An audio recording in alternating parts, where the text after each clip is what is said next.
ಅಶ್ಲೀಲ ಪದ ಹೇಳಿಕೆ ಹಿನ್ನೆಲೆ ಅರೆಸ್ಟ್ ಆಗಿದ್ದ ಸಿಟಿ ರವಿಗೆ ಕೋರ್ಟ್ ಬಿಗ್ ರಿಲೀಫ್ ಅನ್ನು ಕೊಟ್ಟಿದೆ. ಇವತ್ತು ಹೈಕೋರ್ಟ್ನಲ್ಲಿ ವಿಚಾರಣೆ ನಡೆಸಿದ ಕೋರ್ಟ್ ಸಿಟಿ ರವಿ ಎಲ್ಲಿದ್ದಾರೆ ಅಲ್ಲಿಂದಲೇ ಬಿಡುಗಡೆ ಮಾಡುವಂತೆ ಆದೇಶವನ್ನು ಕೊಟ್ಟಿದೆ. ಅಲ್ಲದೆ ಆರೋಪಿ ತನಿಖೆಗೆ ಸಹಕಾರ ನೀಡುವಂತೆ ಸೂಚನೆಯನ್ನು ಕೊಟ್ಟಿದ್ದಾರೆ. ಸದ್ಯ ಪೊಲೀಸ್ ಭದ್ರತೆಯಲ್ಲಿ ಬೆಳಗಾವಿಯಿಂದ ಬೆಂಗಳೂರಿಗೆ ಸಿಟಿ ರವಿ ಬರ್ತಿದ್ದು ಪ್ರಕರಣದ ಕುರಿತು ಸುದ್ದಿಗೋಷ್ಠಿಯನ್ನು ನಡೆಸಲಿದ್ದಾರೆ.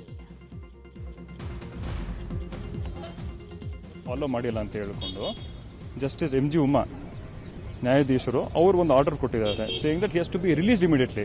ಕೆಲವು ಗೈಡ್ಲೈನ್ಸ್ ಇದೆ, ಕೆಲವು ಪ್ರೋಟೋಕಾಲ್ಸ್ ಇದೆ ಫಾಲೋ ಮಾಡೋದಕ್ಕೆ. ಸುಪ್ರೀಂ ಕೋರ್ಟ್ ಗೈಡ್ಲೈನ್ಸ್ ಪ್ರಕಾರ, ಹೈಕೋರ್ಟ್ ಗೈಡ್ಲೈನ್ಸ್ ಪ್ರಕಾರ ಕೆಲವು ಗೈಡ್ಲೈನ್ಸ್ ಇದೆ. ನೀವು ಇಂಥ ಪ್ರೊಸೀಜರ್ಸ್ ಫಾಲೋ ಮಾಡಿ. ಈ ಪ್ರೊಸೀಜರ್ಸ್ ಫಾಲೋ ಮಾಡಿಲ್ಲ ಅಂದರೆ then the petitioner are accused, ಈ ಕೇಸಲ್ಲಿ ಅಕ್ಯೂಸ್ಡ್ ಅಂತ ಹೇಳ್ತಾರೆ, but petitioner before the high court ಅವರಿಗೆ he is entitled for an automatic release. Bail ಎಲ್ಲ ಕೇಳ್ತಿರೋದು ರಿಲೀಸ್. ಆ ಅರ್ಜಿ ನಾವು ಕೊಟ್ಟಿದ್ವಿ ನ್ಯಾಯಾಧೀಶರು. ಅವರು she has accepted the contentions. ಅದರ ಪ್ರಕಾರ ಸಚಿವೆ ಲಕ್ಷ್ಮೀ ಹೆಬ್ಬಾಳ್ಕರ್ ನಿಂದನೆ ಆರೋಪದ ಪ್ರಕರಣದ ಸಂಬಂಧ ಸಿಟಿ ರವಿಯವರ ಜಾಮೀನು ಅರ್ಜಿ ವಿಚಾರಣೆ ನಾಳೆ ನಡೆಯಲಿದೆ. ಜನಪ್ರತಿನಿಧಿಗಳ ಕೋರ್ಟ್ನಲ್ಲಿ ಇಂದು ಸುದೀರ್ಘ ವಿಚಾರಣೆ ನಡೆಯಿತು. ಮಧ್ಯಂತರ ಜಾಮೀನಿಗೆ ಸಿಟಿ ರವಿ ಪರ ವಕೀಲರ ಅಶೋಕ್ ಹಾರನಹಳ್ಳಿ ಮನವಿಯನ್ನ ಮಾಡಿದ್ರು. ಇದು ಒಂದು ಪಕ್ಷ ರಾಜಕೀಯ ಪ್ರೇರಿತ ಕೃತ್ಯ, ದಯವಿಟ್ಟು ಮಧ್ಯಂತರ ಜಾಮೀನು ಕೊಡಿ ಅಂತ ಹೇಳಿದ್ರು. ಅಲ್ಲದೆ ರಾತ್ರಿ ಪೂರ್ತಿ ಸಿಟಿ ರವಿಯವರನ್ನ ಸುತ್ತಾಡಿಸಿದ್ರು. ಇನ್ನು ಫಿಸಿಕಲ್ ಮತ್ತು ಮೆಂಟಲಿ ಅಸಾಲ್ಟ್ ಮಾಡಿದ್ದಾರೆ. ಸಿಟಿ ರವಿಗೆ ಗಾಯದ ಮಾರ್ಕ್ಸ್ ಕೂಡ ಇದೆ ಅಂತ ಹೇಳಿದ್ದಾರೆ. ಇದಕ್ಕೆ ಪ್ರತಿವಾದಿಸಿದ ಲಕ್ಷ್ಮೀ ಹೆಬ್ಬಾಳ್ಕರ್ ಪರ ವಕೀಲ ಶ್ಯಾಮ್ ಸುಂದರ್ ಸಿಟಿ ರವಿ ಅವರಿಗೆ ಯಾಕೆ ಮಧ್ಯಂತರ ಜಾಮೀನು ನೀಡಬೇಕು ಅಂದ್ರು. ಇನ್ನು 10 ಬಾರಿ ಆ ಪದವನ್ನ ಪ್ರಯೋಗಿಸಿದ್ದಾರೆ ಅಂತ ಹೇಳಿದ್ರು. ವಾದ ಪ್ರತಿವಾದ ಆಲಿಸಿದ ಜನಪ್ರತಿನಿಧಿಗಳ ನ್ಯಾಯಾಲಯ ವಿಚಾರಣೆಯನ್ನ ನಾಳೆಗೆ ಮುಂದೂಡಿದೆ. ಇನ್ನು ಸಿಟಿ ರವಿಗೆ ಜಾಮೀನು ಸಿಕ್ಕ ವಿಚಾರದ ಬಗ್ಗೆ ಸಿಟಿ ರವಿ ಪುತ್ರ ಸಮರ್ಥ ಸೂರ್ಯ ಮಾಧ್ಯಮಗಳ ಜೊತೆ ಮಾತನಾಡಿದ್ದಾರೆ. ನಿನ್ನೆ ಅರೆಸ್ಟ್ ಮಾಡಿದ್ದು ನೋಡಿ ಶಾಕ್ ಆಗಿತ್ತು, ಆದರೆ ಇವತ್ತು ಕೋರ್ಟ್ ಜಾಮೀನು ಕೊಟ್ಟಿದೆ, ಇದರಿಂದ ಬಹಳ ಖುಷಿಯಾಗಿದೆ ಅಂತ ಹೇಳಿದ್ರು. ತುಂಬ ಖುಷಿ ಆಯಿತು ನಮಗೆ ಕೋರ್ಟ್ ಆರ್ಡರ್ ಬಂದು. ನಮ್ಮ ಹುಟ್ಟಿದಾಗಿಂದ ನೋಡ್ತಿದ್ದೀವಿ, ನಮ್ಮ ಅಪ್ಪನ ಎಲ್ಲರೂ ನೋಡಿದ್ದಾರೆ, ಊರಲ್ಲೆಲ್ಲ ಅವರೆಲ್ಲರಿಗೂ ಮರ್ಯಾದೆ ಕೊಟ್ಟು ಮಾತಾಡ್ಸೋದವರು. ಸೊ ಕೋರ್ಟ್ ಒಂದು ಆರ್ಡರ್ ಕೊಟ್ಟು ನ್ಯಾಯ ತಂದಿದೆ ನಮಗೆ. ಇನ್ನೂ ಸತ್ಯ ಮುಂದೆ ಬರುತ್ತೆ, ಎಲ್ಲ ನಮಗೆ ಇದಾಗಿದೆ. ತುಂಬ ಖುಷಿಯಾಯಿತು ಅಣ್ಣನ ಬಿಡುಗಡೆ ಆಗಿದ್ದು. ಅವರಿಗೊಂದು ಕಾರ್ಯಕರ್ತರು ತುಂಬ ಸಂಭ್ರಮ ಪಡ್ತಿದ್ದಾರೆ ಎಲ್ಲರೂ. ಇದೊಂದು ನಾನು ರಾಜಕೀಯ ಷಡ್ಯಂತ್ರ ಅಂತ ಹೇಳ್ತೀನಿ. ಯಾಕೆಂದರೆ ಸಿಟಿ ರವಿ ಅವರು ಮಹಿಳೆಯರ ಬಗ್ಗೆ ತುಂಬ ಗೌರವ ಇಟ್ಕೊಂಡಿದ್ದಾರೆ. ಅವರು ಯಾವತ್ತೂ ಮಹಿಳೆಯರನ್ನ ಕೇವಲವಾಗಿ ಕಾಣಲ್ಲ. ಅದಕ್ಕೋಸ್ಕರ ಇದು ನಮ್ಮ ಸತ್ಯಕ್ಕೆ ಜಯ ಅಂತಲೂ ನಾನು ಹೇಳಕ್ಕೆ ಇಷ್ಟಪಡ್ತೀನಿ. ಇನ್ನು ನ್ಯೂಸ್ 18 ಜೊತೆ ಮಾತನಾಡಿರುವಂತಹ ವಿಪಕ್ಷ ನಾಯಕ ಅಶೋಕ್, ಸಿಟಿ ರವಿ ಬಂಧನ ಪ್ರಕ್ರಿಯೆಯಲ್ಲಿ ಸರ್ಕಾರಕ್ಕೆ ಭಾರೀ ಮುಖಭಂಗವಾಗಿದೆ. ಬಂಧನವಾದ 23 ಗಂಟೆಯೊಳಗಡೆ ರವಿಗೆ ರಿಲೀಫ್ ಸಿಕ್ಕಿದೆ. ಹೈಕೋರ್ಟ್ ಆದೇಶವನ್ನ ಸ್ವಾಗತ ಮಾಡ್ತೀವಿ ಅಂತ ಹೇಳಿದ್ದಾರೆ. ಅಕ್ಷಮ್ಯ ಅಪರಾಧ.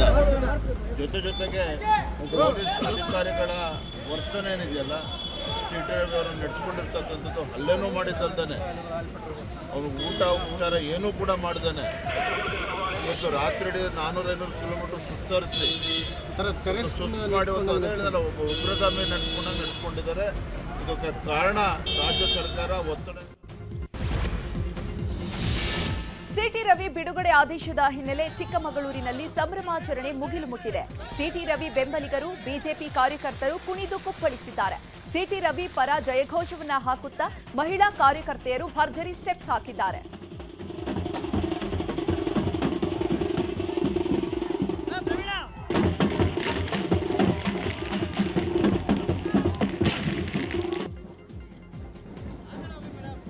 ಇತ್ತ ದಾವಣಗೆರೆಯಲ್ಲೂ ಬಿಜೆಪಿ ಕಾರ್ಯಕರ್ತರು ಪಟಾಕಿ ಸಿಡಿಸಿ ಸಂಭ್ರಮಾಚರಣೆ ಮಾಡಿದ್ದಾರೆ.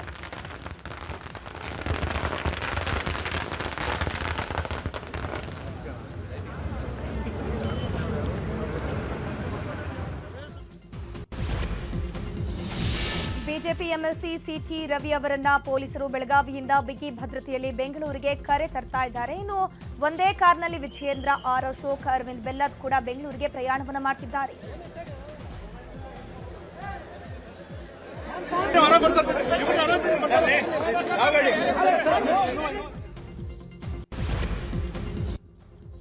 ಅಶ್ಲೀಲ ಪದ ಬಳಕೆಯ ಫೈಟ್ಗೆ ಸಂಬಂಧಪಟ್ಟ ಸುದ್ದಿಗಳನ್ನು ನೋಡೋಣ. ಸದನದಲ್ಲಿ ಸಿಟಿ ರವಿ ಅವಾಚ್ಯ ಶಬ್ದ ಬಳಕೆ ಮಾಡಿದ್ದಾರೆ ಅನ್ನೋ ವಿಚಾರದ ಬಗ್ಗೆ ಮಾತನಾಡಿದ ಸಚಿವೆ ಲಕ್ಷ್ಮೀ ಹೆಬ್ಬಾಳ್ಕರ್ ಕಣ್ಣೀರಿಟ್ಟಿದ್ದಾರೆ.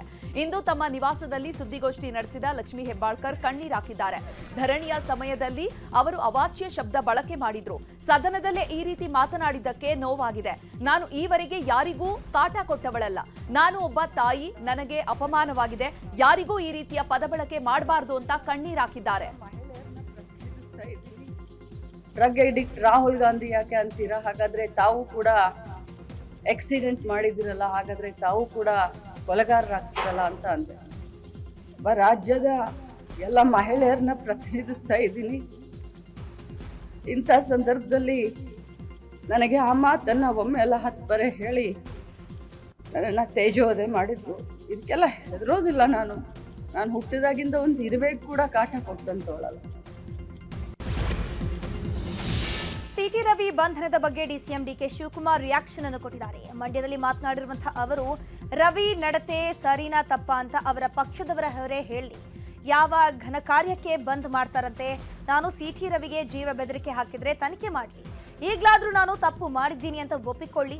ಅದನ್ನ ಬಿಟ್ಟು ಒಂದು ತಪ್ಪು ಮುಚ್ಚಿಕೊಡೋಕೆ ಪದೇ ಪದೇ ಯಾಕೆ ಸುಳ್ಳು ಹೇಳಿ ಸಿಕ್ಕಾಕೊಳ್ತೀರಿ ಅಂತ ಪರೋಕ್ಷವಾಗಿಯೇ ಸಿಟಿ ರವಿಗೆ ಟಾಂಗ್ ಕೊಟ್ಟಿದ್ದಾರೆ.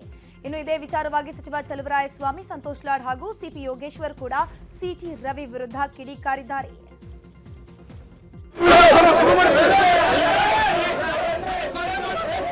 ಬಿಜೆಪಿ ಎಲ್ಲ ಶಾಸಕರು ಒಬ್ಬ ಜೆಂಡರ್ ಹೆಣ್ಮಕ್ಳಾಗಿರ್ಬೋದು ಗಂಡು ಮಕ್ಕಳಾಗಿರ್ಬೋದು ಎಲ್ಲ ಲೀಡರ್ಸ್ ಯಾರಿದ್ದಾರೆ ಅವರು ಇವರು ಮಾತಾಡೋದು ಮಾತು ಸರಿ ಫಸ್ಟ್ ಹೇಳಿ ಅದು ಬಿಟ್ಬಿಟ್ಟು ಪೊಲೀಸ್ ಅವ್ರನ್ನ ಅದನ್ನು ಪೊಲೀಸವ್ರನ್ನೆಲ್ಲ ಆಮೇಲೆ ಮಾತಾಡೋಣ. ಅವ್ರು ಯಾರು ತಪ್ಪಿತ್ತು ಅಂದರೆ ಅವ್ರ ಕಾನೂನು ರೀತಿ ಏನು ಬೇಕಾದ್ರೆ ಕ್ರಮ ನಡತೆ ಸರಿನಾ ಇಲ್ಲ ಅನ್ನೋದು ಫಸ್ಟು ಆ ಪಕ್ಷದವರು ಹೇಳಬೇಕು. ಈ ಮಟ್ಟಕ್ಕೆ ಒಬ್ಬ ರಾಜಕೀಯ ಅನುಭವ ಇದ್ದು ಮಂತ್ರಿಯಾಗಿದ್ದು, ನ್ಯಾಷನಲ್ ಪಾರ್ಟಿಯಲ್ಲಿ ಜನರಲ್ ಸೆಕ್ರೆಟರಿ ಆಗಿದ್ದು, ಒಂದು ಕಡೆ ಅಲ್ಲಿ ಅಂಬೇಡ್ಕರ್ ಬಗ್ಗೆ ಲಘುವಾಗಿ ಮಾತಾಡೋ ಅಮಿತ್ ಶಾ, ಇನ್ನೊಂದು ಕಡೆ ಒಬ್ಬ ಮಾಜಿ ಮಂತ್ರಿ ಈ ಥರ ಲಘುವಾಗಿ ವಿಧಾನ ಪರಿಷತ್ತಲ್ಲಿ ಮಾತಾಡ್ತಾರೆ. ಇವರ ವ್ಯಕ್ತಿತ್ವಕ್ಕೆ ಇನ್ನು ಅದಕ್ಕಿಂತ ಏನು ನಾವೇನು ಹೇಳೋದಿಲ್ಲ. ಅದೇ ಸಿಟಿ ರವಿ ಅವರು ಮಾತನಾಡಿರ್ತಕ್ಕಂಥದ್ದು ಇಡೀ ಭಾರತದ ದೇಶದ ಸಂಸ್ಕೃತಿಯಲ್ಲಿ ಈ ರೀತಿಯಾದಂಥ ಪದ ಬಳಕೆ ನಮ್ಮ ಸಚಿವರಾಗಿರ್ತಕ್ಕಂಥ ಲಕ್ಷ್ಮೀ ಹೆಬ್ಬಾಳ್ಕರ್ ವಿರುದ್ಧ ಏನು ಮಾತನಾಡಿದ್ದಾರೆ ನಾವೆಲ್ಲರೂ ವೈಯಕ್ತಿಕವಾಗಿ ಖಂಡನೆ ಮಾಡ್ತೀವಿ. ಈ ತರ ಚರ್ಚೆ ನಡೀತಾ ಇದೆ. ಇದೆಲ್ಲ ಕಂಪ್ಲೇಂಟ್ ಆಗಿದೆ. ಅರೆಸ್ಟ್ ಕೂಡ ಮಾಡಿದೆ. ನೋಡ್ಬೇಕು ಏನೇನಿದು ಸತ್ಯ ಹೊರಗೆ ಬರಬೇಕು, ಏನಂತ ಗೊತ್ತಾಗಬೇಕು. ಆದರೆ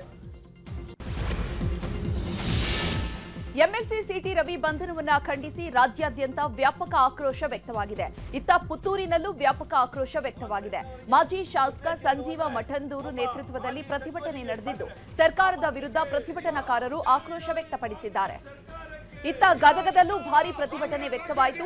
ಗದಗ ಬಿಜೆಪಿ ಜಿಲ್ಲಾಧ್ಯಕ್ಷ ರಾಜು ಕುರಡಂಗಿ ನೇತೃತ್ವದಲ್ಲಿ ಪ್ರತಿಭಟನೆ ನಡೆಯಿತು.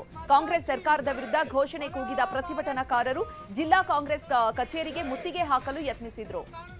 ದಾವಣಗೆರೆಯಲ್ಲೂ ಬಿಜೆಪಿ ಕಾರ್ಯಕರ್ತರು ಪ್ರತಿಭಟನೆಯನ್ನ ಮಾಡಿದ್ರು. ಬಿಜೆಪಿ ಕಚೇರಿಯಿಂದ ಡಿಸಿ ಕಚೇರಿಯವರೆಗೂ ಪ್ರತಿಭಟನಾ ರ್ಯಾಲಿಯನ್ನ ಕೈಗೊಂಡ ಕಾರ್ಯಕರ್ತರು ಹಿಂದೂ ವಿರೋಧಿ ಹಾಗೂ ಗೂಂಡಾ ಸರ್ಕಾರ ಅಂತ ಘೋಷಣೆ ಕೂಗಿ ಆಕ್ರೋಶ ವ್ಯಕ್ತಪಡಿಸಿದ್ರು. ಈ ಕೂಡಲೇ ಸಿಟಿ ರವಿಯವರನ್ನ ಬಿಡುಗಡೆ ಮಾಡಬೇಕು ಅಂತ ಪ್ರತಿಭಟನಾಕಾರರು ಒತ್ತಾಯಿಸಿದ್ರು. ತುಮಕೂರಿನಲ್ಲೂ ಬಿಜೆಪಿ ಭಾರಿ ಪ್ರತಿಭಟನೆ ನಡೆಸಿದೆ. ಡಿಸಿ ಕಚೇರಿ ಮುಂಭಾಗ ಪ್ರತಿಭಟನೆ ನಡೆಸಿದ ಕಾರ್ಯಕರ್ತರು ಸರ್ಕಾರ ದ್ವೇಷದಿಂದ ಸಿಟಿ ರವಿಯನ್ನ ಬಂಧಿಸಿದೆ ಅಂತ ಆರೋಪಿಸಿದ್ದಾರೆ. ಯಾದಗಿರಿಯ ಸುಭಾಷ್ ವೃತ್ತದಲ್ಲಿ ಪ್ರತಿಭಟನೆ ನಡೆಸಿದ ಬಿಜೆಪಿ ಕಾರ್ಯಕರ್ತರು ಟೈರ್ಗೆ ಬೆಂಕಿ ಹಚ್ಚಿ ಆಕ್ರೋಶ ವ್ಯಕ್ತಪಡಿಸಿದ್ದಾರೆ. ಇತ್ತ ಕೊಪ್ಪಳದಲ್ಲೂ ಭಾರಿ ಪ್ರತಿಭಟನೆ ವ್ಯಕ್ತವಾಯಿತು. ಸರ್ಕಾರದ ವಿರುದ್ಧ ಆಕ್ರೋಶ ಹೊರಹಾಕಿದ ಬಿಜೆಪಿ ಕಾರ್ಯಕರ್ತರು ಕಾಂಗ್ರೆಸ್ ಗೂಂಡಾಗಳನ್ನ ಬಂಧಿಸಬೇಕು ಅಂತ ಆಗ್ರಹಿಸಿದ್ರು. ಪ್ರತಿಭಟನೆಯಲ್ಲಿ ಶಾಸಕ ಗಾಲಿ ಜನಾರ್ದನ ರೆಡ್ಡಿ ಭಾಗಿಯಾಗಿದ್ರು. ಬೀದರ್ನಲ್ಲೂ ಕಾಂಗ್ರೆಸ್ ವಿರುದ್ಧ ಭಾರಿ ಆಕ್ರೋಶ ವ್ಯಕ್ತವಾಗಿದೆ. ಸರ್ಕಾರದ ವಿರುದ್ಧ ಘೋಷಣೆ ಕೂಗಿದ ಬಿಜೆಪಿ ಕಾರ್ಯಕರ್ತರು ಆಕ್ರೋಶ ಹೊರಹಾಕಿದ್ರು. ಕುಂಬಳಕಾಯಿ ಕಳ್ಳ ಅಂದ್ರೆ ಹೆಬ್ಬಾಳ್ಕರ್ ಹೆಗಲು ಮುಟ್ಟಿಕೊಂಡ್ರಂತೆ ವರ್ತಿಸುತ್ತಿದ್ದಾರೆ ಅಂತ ಆಕ್ರೋಶ ವ್ಯಕ್ತಪಡಿಸಿದ್ದಾರೆ. ಸಿಟಿ ರವಿ ಬಂಧನವನ್ನ ಖಂಡಿಸಿ ಶಿವಮೊಗ್ಗದಲ್ಲೂ ಭಾರಿ ಪ್ರತಿಭಟನೆ ನಡೆದಿದೆ. ಶಾಸಕ ಚನ್ನಬಸಪ್ಪ ನೇತೃತ್ವದಲ್ಲಿ ಪ್ರತಿಭಟನೆ ನಡೆಸಲಾಗಿದೆ. ಸಿಟಿ ರವಿ ಅವರನ್ನ ಕೊಲೆ ಮಾಡಲು ಸರ್ಕಾರ ಪಿತೂರಿ ನಡೆಸ್ತಾ ಇದೆ ಅಂತ ಪ್ರತಿಭಟನಾಕಾರರು ಆರೋಪಿಸಿದ್ದಾರೆ. ಅಶ್ಲೀಲ ಪದ ಬಳಕೆ ಕೇಸಲ್ಲಿ ಸಿಟಿ ರವಿ ಅರೆಸ್ಟ್ ಸಂಬಂಧ ಚಿಕ್ಕಮಗಳೂರಿನಲ್ಲಿ ಬಿಜೆಪಿ ಕಾರ್ಯಕರ್ತರು ಬೃಹತ್ ಪ್ರತಿಭಟನೆ ಮಾಡುತ್ತಿದ್ದಾರೆ. ಪ್ರತಿಭಟನೆ ವೇಳೆ ಕಾಂಗ್ರೆಸ್ ಬಿಜೆಪಿ ಮಧ್ಯೆ ಗಲಾಟೆಯಾಗಿದ್ದು ಎರಡು ಪಕ್ಷದ ಕಾರ್ಯಕರ್ತರು ಕೈಕೈ ಮಿಲಾಯಿಸಿಕೊಂಡಿದ್ರು. ಈ ವೇಳೆ ಪ್ರತಿಭಟನಾಕಾರರನ್ನು ನಿಯಂತ್ರಣ ಮಾಡೋಕೆ ಪೊಲೀಸರು ಲಾಠಿ ಚಾರ್ಜ್ ಕೂಡ ನಡೆಸಿದ್ದು ಪ್ರತಿಭಟನಾಕಾರರನ್ನ ಚದುರಿಸಿದ್ರು. ಸದ್ಯ ಚಿಕ್ಕಮಗಳೂರಿನಲ್ಲಿ ಬೈಕ್ ಟೈರ್ಗೆ ಬೆಂಕಿ ಹಚ್ಚಿ ಬಿಜೆಪಿ ಕಾರ್ಯಕರ್ತರು ಪ್ರತಿಭಟನೆ ಮಾಡಿದ್ರು. ಪರಿಸ್ಥಿತಿ ನಿಯಂತ್ರಿಸಲು ಪೊಲೀಸರು ಕೂಡ ಹರಸಾಹಸವನ್ನ ಪಟ್ಟಿದ್ರು. ಮೈಸೂರಿನಲ್ಲಿ ಸಿಟಿ ರವಿ ಪರ ಹಾಗೂ ವಿರೋಧ ಪ್ರತಿಭಟನೆಯನ್ನು ನಡೆಸಲಾಗಿದೆ. ಬಿಜೆಪಿ ಕಾರ್ಯಕರ್ತರು ನಗರದ ಮೆಟ್ರೋಪೋಲ್ ಸರ್ಕಲ್ ಬಳಿ ಇರುವಂತಹ ಕಾಂಗ್ರೆಸ್ ಕಚೇರಿಗೆ ಮುತ್ತಿಗೆ ಹಾಕಲು ಯತ್ನಿಸಿದ್ದಾರೆ. ಈ ವೇಳೆ ನೂಕಾಟ ತಳ್ಳಾಟ ನಡೆದಿದೆ. ಇನ್ನು ಸಿಟಿ ರವಿ ವಿರುದ್ಧ ಹಾಗೂ ಬಿಜೆಪಿ ವಿರುದ್ಧ ಕಾಂಗ್ರೆಸ್ ಕಾರ್ಯಕರ್ತರು ಕೂಡ ಪ್ರತಿಭಟನೆಯನ್ನು ನಡೆಸಿದ್ದಾರೆ. ಬಿಜೆಪಿ ಕಚೇರಿಗೆ ಮುತ್ತಿಗೆ ಹಾಕಲು ಯತ್ನಿಸಿದ್ದಾರೆ. ಬ್ಯಾರಿಕೇಡ್ ಹತ್ತಿ ಮಹಿಳಾ ಕಾರ್ಯಕರ್ತೆಯರು ಆಕ್ರೋಶ ವ್ಯಕ್ತಪಡಿಸಿದ್ದಾರೆ. ಈಗ ರಾಜಕೀಯ ವಲಯದಲ್ಲಿ ಏನೆಲ್ಲ ಆಗ್ತಿದೆ ಅನ್ನೋದನ್ನ ನೋಡ್ತಾ ಹೋಗೋಣ. ಸಚಿವೆ ಲಕ್ಷ್ಮೀ ಹೆಬ್ಬಾಳ್ಕರ್ಗೆ ಅಶ್ಲೀಲ ಪದ ಬಳಕೆ ಆರೋಪ ವಿಚಾರಕ್ಕೆ ಸಂಬಂಧಪಟ್ಟಂತೆ ಹುಬ್ಬಳ್ಳಿಯಲ್ಲಿ ಸಿಟಿ ರವಿ ವಿರುದ್ಧ ಹೆಬ್ಬಾಳ್ಕರ್ ಬೆಂಬಲಿಗರು ಹಾಗೂ ಕಾಂಗ್ರೆಸ್ನ ಕಾರ್ಯಕರ್ತರು ಪ್ರತಿಭಟನೆಯನ್ನ ಮಾಡಿದ್ರು. ರಾಷ್ಟ್ರೀಯ ಹೆದ್ದಾರಿ ತಡೆದು ಸಿಟಿ ರವಿ ವಿರುದ್ಧ ಘೋಷಣೆ ಕೂಗಿದ್ದಾರೆ. ಅಲ್ಲದೆ ಸಿಟಿ ರವಿ ಪ್ರತಿಕೃತಿ ಧರಿಸಿ ಪರಿಷತ್ ಸದಸ್ಯ ಸ್ಥಾನದಿಂದ ಅವರನ್ನ ವಜಾಗೊಳಿಸುವಂತೆ ಆಗ್ರಹಿಸಿದ್ದಾರೆ. ಇತ್ತ ಚಿಕ್ಕಮಗಳೂರಿನಲ್ಲೂ ಕಾಂಗ್ರೆಸ್ನಿಂದ ವಿನೂತನವಾಗಿ ಪ್ರತಿಭಟನೆ ಮಾಡಲಾಯಿತು. ಸೀರೆ ಉಡಿಸಿ ಸಿಟಿ ರವಿ ಮುಖವಾಡ ಹಾಕಿಸಿ ಸಿಟಿ ರವಿ ಅಕ್ಕ ಅಂತ ವ್ಯಂಗ್ಯವಾರ್ತಾ ಪ್ರತಿಭಟನೆ ಮಾಡಲಾಯಿತು. ನಗರದ ಬೋಳರಾಮೇಶ್ವರ ದೇವಾಲಯದಿಂದ ಮೆರವಣಿಗೆ ಅಣುಕಿಸಲಾಗಿದೆ. ಅಶ್ಲೀಲ ಪದ ಬಳಕೆ ಕೇಸಲ್ಲಿ ಸಿಟಿ ರವಿ ಅರೆಸ್ಟ್ ಸಂಬಂಧ ಸಿಟಿ ರವಿ ನಿವಾಸಕ್ಕೆ ಬಿಜೆಪಿ ಮುಖಂಡರು ಆಗಮಿಸಿ ಸಿಟಿ ರವಿ ಪುತ್ರ ಸೂರ್ಯನಿಗೆ ಧೈರ್ಯ ಹೇಳಿದ್ದಾರೆ. ಇದೇ ವೇಳೆ ಮಾಧ್ಯಮಗಳಿಗೆ ಮಾತನಾಡಿದ ಸಿಟಿ ರವಿ ಭಾವ ಸತೀಶ್ ರವಿ ವಿರುದ್ಧ ಸುಳ್ಳು ದೂರು ದಾಖಲಿಸಿದ್ದಾರೆ. ರವಿ ಮಾತಿಯರಿಗೆ ತುಂಬಾ ಗೌರವವನ್ನ ನೀಡುವಂತಹ ವ್ಯಕ್ತಿ, ಅಂತವರನ್ನ ಬಂಧಿಸಿದ್ದಾರೆ ಅಂತ ಸರ್ಕಾರದ ವಿರುದ್ಧ ಆಕ್ರೋಶ ವ್ಯಕ್ತಪಡಿಸಿದ್ದಾರೆ. 62 ಎಕರೆ ಅರಣ್ಯ ಇಲಾಖೆ ಭೂಮಿಯನ್ನ ಮಾಜಿ ಸ್ಪೀಕರ್ ರಮೇಶ್ ಕುಮಾರ್ ಕಬಳಿಕೆ ಮಾಡಿದ್ದಾರೆ ಅಂತ ಆರೋಪಿಸಲಾಗಿದೆ. ಈ ಹಿನ್ನೆಲೆ ಕೋಲಾರ ಜಿಲ್ಲೆಯ ಶ್ರೀನಿವಾಸಪುರ ತಾಲೂಕಿನ ಹೊಸಹುಡ್ಯ ಗ್ರಾಮದ ವಿವಾದಿತ ಭೂಮಿಗೆ ಡಿಎಫ್ಒ 7 ಕೊಂಡಲು ಭೇಟಿ ನೀಡಿ ಮಹಜರು ನಡೆಸಿದ್ರು. ಸ್ಥಳದಲ್ಲಿ ಪೊಲೀಸರು ಬಂದೋಬಸ್ತ್ ಮಾಡಿದ್ದಾರೆ. ಒಮ್ಮೆ ನಿಗದಿಯಾಗಿದ್ದ ಸರ್ವೆ ಕಂದಾಯ ಇಲಾಖೆ ಅಧಿಕಾರಿಗಳ ಗೈರಿಂದ ಜನವರಿ 2ಕ್ಕೆ ಮುಂದೂಡಿಕೆಯಾಗಿದೆ. ಅರಣ್ಯ ಹಾಗೂ ಕಂದಾಯ ಇಲಾಖೆ ಮಧ್ಯಸ್ಥಿಕೆಯಲ್ಲಿ ಜಂಟಿ ಸರ್ವೆ ಕಾರ್ಯ ನಡೆಯಲಿದೆ. ಸಂವಿಧಾನ ಶಿಲ್ಪಿ ಬಿಆರ್ ಅಂಬೇಡ್ಕರ್ಗೆ ಗೃಹ ಸಚಿವ ಅಮಿತ್ ಶಾ ಅವಹೇಳನವನ್ನ ಖಂಡಿಸಿ ಕಲಬುರಗಿಯ ಜೇವರ್ಗಿ ಪಟ್ಟಣವನ್ನ ಬಂದ್ ಮಾಡಿ ಪ್ರತಿಭಟನೆಯನ್ನ ನಡೆಸಲಾಗಿದೆ. ಅಮಿತ್ ಶಾ ವಿರುದ್ಧ ದಲಿತ ಪರ ಸಂಘಟನೆಗಳು ಘೋಷಣೆ ಕೂಗಿ ಆಕ್ರೋಶ ವ್ಯಕ್ತಪಡಿಸಿದ್ವು. ಗದಗದ ಮಹಾತ್ಮ ಗಾಂಧಿ ವೃತ್ತದಲ್ಲೂ ಅಮಿತ್ ಶಾ ಹೇಳಿಕೆಯನ್ನ ಖಂಡಿಸಿ ದಲಿತ ಸಂಘಟನೆಯಿಂದ ಪ್ರತಿಭಟನೆಯನ್ನ ನಡೆಸಲಾಗಿದೆ. ಕೇಂದ್ರ ಗೃಹ ಸಚಿವ ಅಮಿತ್ ಶಾ ರಾಜೀನಾಮೆ ಕೊಡಬೇಕು ಅಂತ ಆಗ್ರಹಿಸಿದ್ದಾರೆ. ಜಿಲ್ಲಾ ಕಾಂಗ್ರೆಸ್ ಘಟಕದಿಂದ ದಾವಣಗೆರೆಯ ಅಂಬೇಡ್ಕರ್ ವೃತ್ತದಲ್ಲಿ ಅಮಿತ್ ಶಾ ಪ್ರತಿಕೃತಿ ದಹಿಸಿ ಆಕ್ರೋಶ ವ್ಯಕ್ತಪಡಿಸಲಾಗಿದೆ. ಸಂವಿಧಾನ ಶಿಲ್ಪಿಯವರನ್ನ ಅವಹೇಳನ ಮಾಡಿದ ಅಮಿತ್ ಶಾ ಅವರನ್ನ ಸಚಿವ ಸ್ಥಾನದಿಂದ ವಜಾ ಮಾಡಿ ಅಂತ ಆಗ್ರಹಿಸಿದ್ದಾರೆ. ಯಾದಗಿರಿಯಲ್ಲೂ ಪ್ರತಿಭಟನೆ ನಡೆಸಿದ ದಲಿತ ಪರ ಸಂಘಟನೆಗಳು ಅಮಿತ್ ಶಾ ವಿರುದ್ಧ ಕಿಡಿಕಾರಿದ್ವು. ಅಮಿತ್ ಶಾ ವಿರುದ್ಧ ಧಿಕ್ಕಾರ ಕೂಗಿ ಪ್ರತಿಕೃತಿಗೆ ಚಪ್ಪಳಿಯಲ್ಲಿ ಹೊಡೆದು ಆಕ್ರೋಶ ವ್ಯಕ್ತಪಡಿಸಲಾಯಿತು. ಉಡುಪಿಯಲ್ಲಿ ಬ್ರಹ್ಮಗಿರಿ ಸರ್ಕಲ್ನಲ್ಲಿ ರಸ್ತೆ ತಡೆ ನಡೆಸಿ ಜಿಲ್ಲಾ ಕಾಂಗ್ರೆಸ್ ಹೋರಾಟ ನಡೆಸಿದೆ.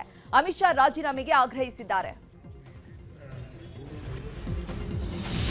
ಮಂಡ್ಯದಲ್ಲಿ 87ನೇ ಅಖಿಲ ಭಾರತ ಕನ್ನಡ ಸಾಹಿತ್ಯ ಸಮ್ಮೇಳನ ಅದ್ಧೂರಿಯಾಗಿ ನಡೀತಾ ಇದೆ.